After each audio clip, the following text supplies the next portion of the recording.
Moi, je suis Mamadou Traoré, responsable de gestion de savoir et communication au projet inclusif, un projet de FIDA. J'estime aujourd'hui que l'agriculture, c'est vrai, ça mobilise beaucoup de jeunes, mais les jeunes sont de plus en plus frileux pour rester dans ce domaine précis parce qu'ils estiment que ce n'est pas rentable. Pour que les jeunes puissent rester au village, s'occuper effectivement de l'agriculture, il faut en faire un business rentable. Comment faire de l'agriculture un business rentable? Il faut régler la question du marché, la question de l'écoulement des produits agricoles. Aussi longtemps qu'on ne réglera pas cette question, les moyens de production, les moyens de transformation resteront les moyens latents parce qu'ils ne seront pas rentables. Mais tant que le marché est réglé, le marché tire l'amont, ça voudrait dire que les jeunes peuvent savoir que quand nous investissons dans l'agriculture, nous avons un marché qui peut permettre d'écouler nos produits et nous pouvons faire en sorte que ces produits-là puissent être vraiment valorisants et nous restons sur place dans nos différents villages.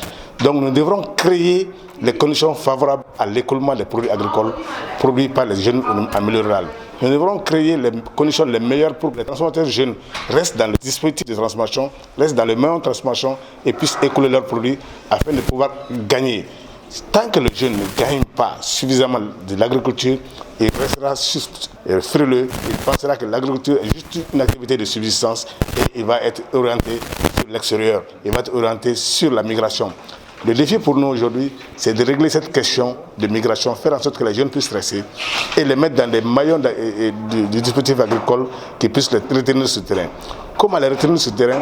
Réglons la question du marché, réglons la question de la transformation, réglons la question de la valorisation de l'agriculture sur les différents marchés nationaux et le marché extérieur. Voilà. Au-delà de l'attentisme, les jeunes sont attentistes parce qu'ils ne voient pas, au-delà de la production, qu'est-ce qui va devenir de ce que nous allons produire. Parce que souvent, il y a que le marché ne porte pas. Tant que nous ne faisons pas en sorte que le marché soit réglé, que les jeunes puissent écouler dans les conditions favorables au Mali et à l'extérieur, ils vont rester attentifs.